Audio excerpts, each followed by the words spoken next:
Hello friends, welcome to my CG exam. कल Sunday को जो आपको टेस्ट सीरीज मिला था, एक टेस्ट मिला था पीडीएफ के थ्रू, उसका हम लोग सॉल्यूशन देखने वाले हैं। तो चलिए स्टार्ट करते हैं इसका सॉल्यूशन। कल का पहला क्वेश्चन था कि महात्मा गांधी ने खेड़ा सत्याग्रह गुजरात में किसके सपोर्ट में लॉन्च किया था। तो इसका सही आंसर है, ये एक पीजेंट मूवमेंट था, किसानों का आंदोलन। किसानों के सपोर्ट में महात्मा गांधी जी ने गुजरात में 1918 में खेड़ा सत्याग्रह लॉन्च किया था। याद रख लेना।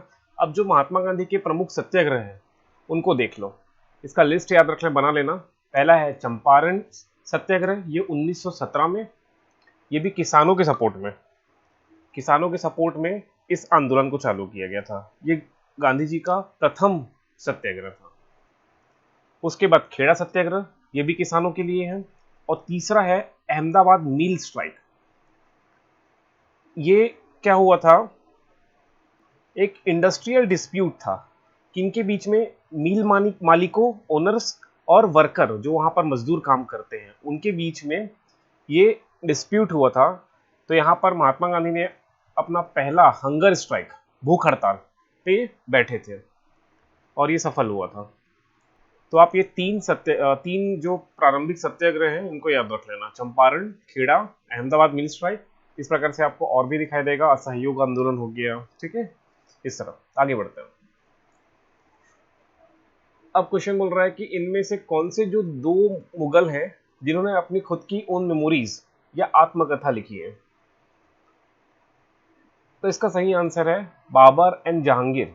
बाबर एंड जहांगीर ये दो ग्रेट मुगल्स हैं जिन्होंने अपनी खुद की मेमोरीज को लिखी है। तो बाबर ने अपने ऑटोबायोग्राफी जो लिखी है उसका नाम था बाबरनामा, जिसे हम तुजुक ए बाबरी भी कहते हैं, ठीक है। तुजुक ए बाबरी, इसको बाबरनामा कहते हैं। ये चगताई फारसी भाषा में लिखा गया है, चगताई फारसी भाषा में, ये याद रख लेना। तो मैंने जैसे जैसे बताया कि दो ही एम्पेरर हैं, मुगल एम्पेरर हैं जिन्होंने अपनी खुद की ऑटोबायोग्राफी लिखी है। पहला जहांगीर और दूसरा बाबर। ये नाम याद रखना, ये प्रश्न एग्जाम में बन सकता है, बाबर और जहांगीर। इसी प्रकार जहांगीर ने जो अपनी जीवनी लिखी है उसका नाम है तुजुक ए जहांगीरी। बाबर का है बाबरनामा, या उसको हम लोग तुजुक ए बाबरी भी बोलते हैं। आगे बढ़ते हैं। Lala Lajpat Rai was known as, तो वो फेमसली नोन थे शेर पंजाब के नाम से। आगे बढ़ते हैं। बंग दर्शन एक मंथली मैगजीन है, ये बंग दर्शन। ये स्टार्ट हुआ था 1872 बहरामपुर से। तो ये किनके द्वारा स्टार्ट किया गया था, बहरामपुर से 1872 से। तो इनका नाम याद रख लेना, बंकिम चंद्र चट्टोपाध्याय। इनके द्वारा बंग दर्शन एक मासिक पत्रिका 1872 में बहरामपुर से शुरू किया गया था, ठीक है। इसे याद रख लेना, ये बांग्ला मासिक साहित्यिक पत्रिका थी। आगे बढ़े। गौतम बुद्ध के प्रवचनों की भाषा निम्न में से क्या है।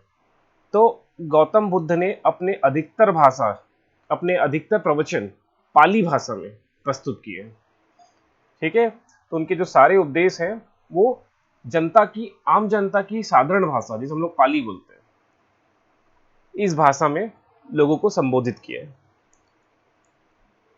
अगला प्रश्न है, रोहिलखंड के कमांडर या विद्रोह के समय रोहिलखंड के सेनापति कौन थे। तो रोहिलखंड से अहमदुल्ला का नाम आपको याद रखना है। तो इसका आंसर हो जाएगा ऑप्शन ए, अहमदुल्ला।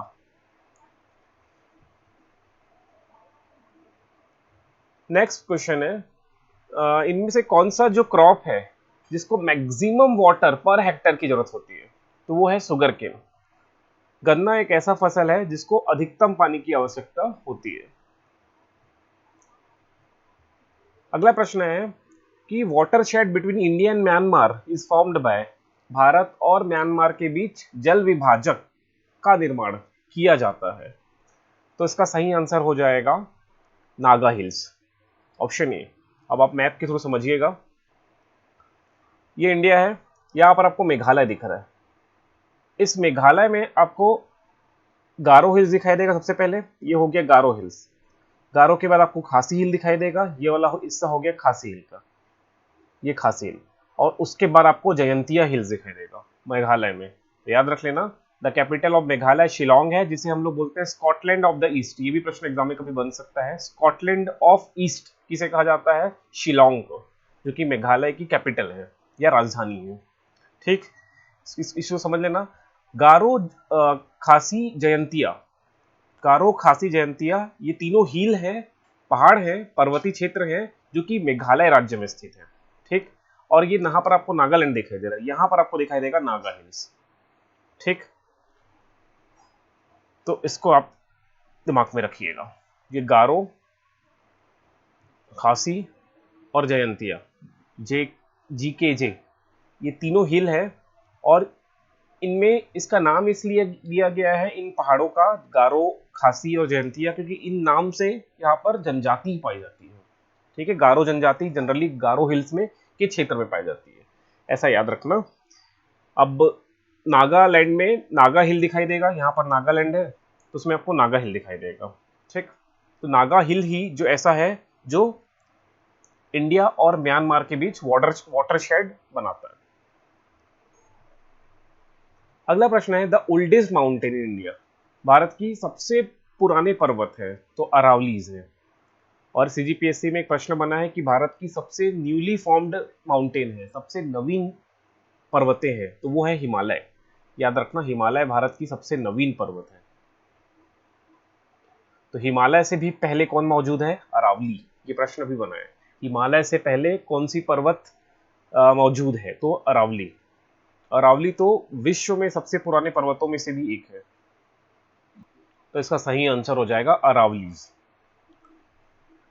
यहां पर आपको मैप में देखें, यहां आपको अरावली दिख रहा है, ये हो गया अरावली, जो कि दिल्ली से राजस्थान तक फैला हुआ है।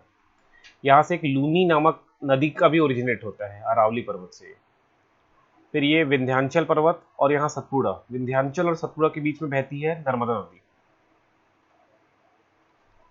ये सब याद रख लेना।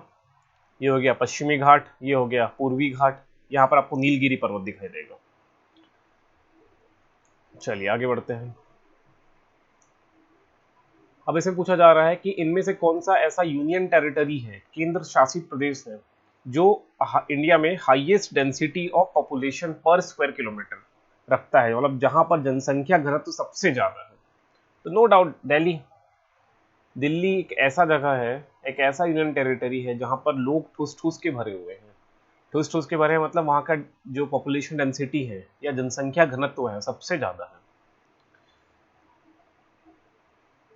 कौन से ईयर को डेमोग्राफिक हिस्ट्री में कहा जाता है ग्रेट डिवाइड, मतलब भारत के जनसंख्यिकी के इतिहास में एक महान विभाजक कहा जाता है? तो ये है 1921। ये CGPSC में प्रश्न बन चुका है कि कौन सा ईयर जनसंख्या के इतिहास में एक महान विभाजक का काल कहा जाता है? तो ये 1921, याद रखना।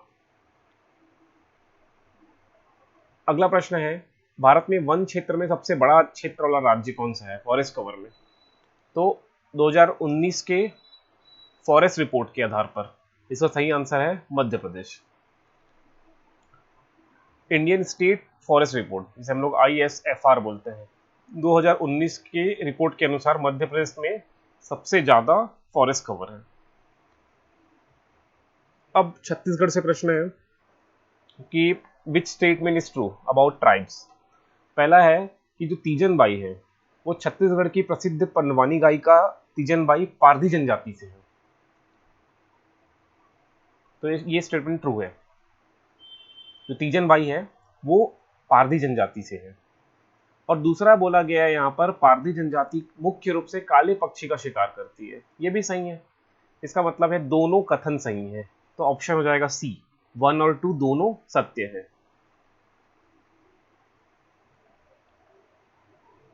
Option C is correct answer. अगला क्वेश्चन है कि which tribe of Chhattisgarh is related to Meghnath festival. Meghnath पर्व से संबंधित छत्तीसगढ़ की कौन सी जनजाति है? तो इसका सही आंसर हो जाएगा गोंड। जो गोंड ट्राइब है वो मेघनाथ फेस्टिवल से संबंधित है। सही आंसर हो जाएगा गोंड। लास्ट क्वेश्चन है आज का। इनमें में से which of the following is are tribal folk drama. इनमें से कौन सा जनजाति लोक नाट्य है? तो इसका सही आंसर हो जाएगा भतरनाट, माओ पाटा। ये दोनों लोक नाट्य है। बाकी घोटुल पाटा और अटारी ये दोनों नृत्य है, डांस है। तो ड्रामा हो जाएगा भतरानाट और माओ पाटा। तो इसका सही आंसर हो जाएगा ऑप्शन बी 1 एंड 2। तो ये आज का सॉल्यूशन हो गया कल के टेस्ट का। जहां कहीं पर भी डाउट होगा कमेंट करके मुझे जरूर बताना।